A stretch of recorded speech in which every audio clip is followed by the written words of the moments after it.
Hello, how are you? My name is Rebecca and I am an English teacher, and I teach English using comprehensible input, which is whenever I talk about random topics of conversation and all you have to do is listen and you will naturally pick up words in English. So this is like some listening practice if you're trying to learn English, okay? I also teach private one-to-one classes if you're interested. The link is in my bio. I usually talk about random conversation, and today's conversation I am going to talk about Ireland. So I am from Ireland and I'm going to talk about the history of Ireland, or a little bit of history, a few facts, and then I'm going to debunk or talk about some typical stereotypes. So if you are interested in history or learning new things about the world or stereotypes, then you can keep listening to this video and you will learn more about Ireland from a native Irish person. So I'll start off with a few basic facts about Ireland. So it's quite a small country. The population is 5 million people in the Republic of Ireland and 2 million in Northern Ireland, which makes 7 million Irish people altogether. Second fact is that, yes, Ireland is split at the minute. So we have the Republic of Ireland, which is called Southern Ireland, or Northern Ireland, which is part of the UK or part of Britain. So it would be Scotland, England, Wales, and Northern Ireland. They're part of the UK, and the Republic of Ireland is this bit. But the landscape of Ireland is mostly drumlins, like hills, drumlins. It's extremely green. Ireland is a very, very green country because it rains a lot. And there are mountains. There are lots of beaches around the coast. Ireland has the longest coastal driving route in the world, which is called the Wild Atlantic West. And it is probably the biggest tourist attraction of Ireland. It's beautiful. You have beautiful views of cliffs, beaches, mountains, countryside, fields, sheep, animals. It's a real Irish experience. That's the Wild Atlantic Way. So Ireland has two main cities, Belfast and Dublin. Dublin is the capital city of Ireland. Belfast is the capital city of Northern Ireland. And then it has Cork and Galway, but they're not really considered big cities. They're just more bigger towns. So Ireland only has two cities, major cities, and most of Ireland is countryside and small towns or villages. So most people live in the countryside. I live in the countryside in a small town, and that's why there's not many job opportunities, because there's only really two big city options to live in, and Dublin is extremely expensive to live in. So that's why a lot of people end up leaving Ireland or emigrating to Australia or England or Canada. The weather in Ireland is mostly raining. So I would say our main type of weather is rain. You get rain in summer, spring, autumn, winter, and our summers can get warm. Our summers go to about 20 degrees maximum, but average is about 15-16 degrees. And it also rains a lot. Our autumn, we have like a good autumn. We have the leaves change. It gets colder, about 10-12 degrees. Quite windy. There can be storms, like windstorms. Also rains a lot. Winter, it doesn't go freezing, but average it's between 1 to 5 degrees. And also, of course, rain. It snows every now and then. It doesn't always snow every year, just sometimes, not a lot. Our spring, of course, more rain, but it gets a bit warmer, maybe 12 to 13 degrees, but also a lot of rain. And the main thing about Ireland is it's never guaranteed to have a summer. We are not guaranteed sun. We might get sun in the summer for 1 week of the year, which is not a lot. So yeah, a lot of Irish people go on holidays to Spain every year for guaranteed sun. This brings me on to jobs or occupations. Because of the weather and the landscape, being a farmer is a very popular job. There are a lot of farmers, and the main thing that people farm are cows. There's a lot of milking cows. Milk or dairy products is extremely popular in Ireland. I don't know if you know, Irish butter is very famous. Irish milk is probably the most delicious in the world, I would say. Sheep in the mountains, a lot of chickens, a lot of pigs. So farming is an extremely popular occupation.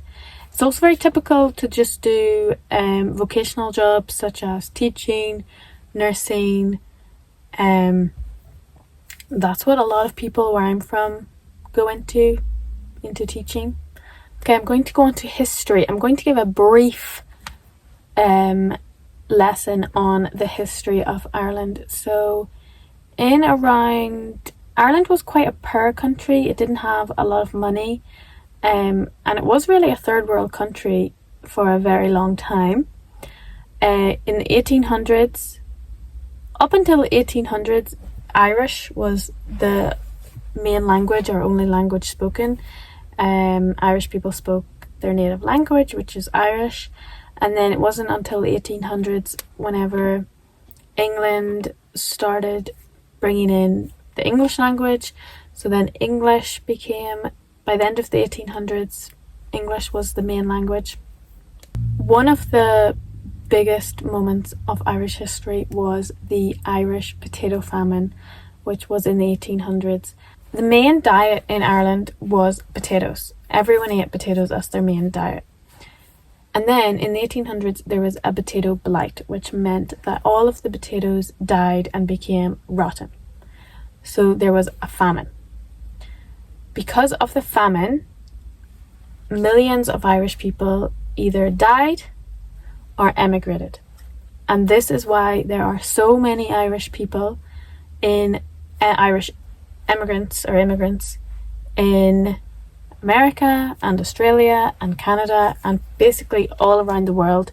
There are more Irish descendants outside of Ireland than in Ireland because of the famine. Everyone left or died. So the population in the 1800s of Ireland was 8 million. It's now 7 million. So our population still has not recovered since the famine. There are less people in Ireland now than the 1800s, which I think is quite rare. Most populations go up. Ireland went down because of emigration and death and disease, and it's trying to go back up. It's nearly back up. And Ireland was part of Great Britain or the UK at this point. Now, it wasn't until 1916 that there was an uprising, and Ireland, there was some bit of a civil war against England, and they wanted to be independent.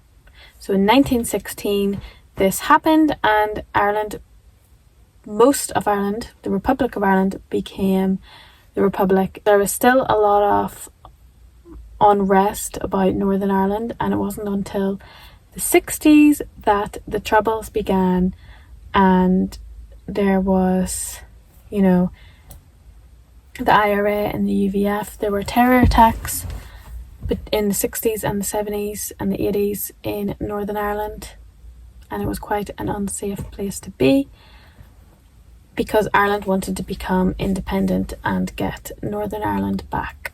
So the Troubles went on for 30 to 40 years, and there was a lot of terrorist attacks. In 1999, the Good Friday Agreement was signed. Ireland is still not independent, but there became a peace treaty, which was 1999. So brings us up to now. Nothing's really changed. There is a very brief lesson on the geography and history and a few facts about Ireland and its past and current state. So I hope you learned something new. Now I'm going to talk about some typical stereotypes about Irish people, and I'm going to tell you if they're true or not true. Okay, so stereotypes is something that people think about a country or a nationality, and sometimes they're true and sometimes they are not. First stereotype: Irish people drink a lot. Okay, so this comes from the fact that there are Irish pubs in pretty much every country around the world, and Guinness is the most popular Irish drink, and it's very popular around the world. So I would say it is true that Irish people drink a lot. Going out to the pub, Irish pub, is very popular. A lot of people do it. It's fun. You will have a good experience. There's always live music, lots of music. But I would say it's not everyone. Of course, not everyone drinks. Not everyone's drunk all the time. It's more on the weekends people go out for a drink. People aren't drinking all day, all night.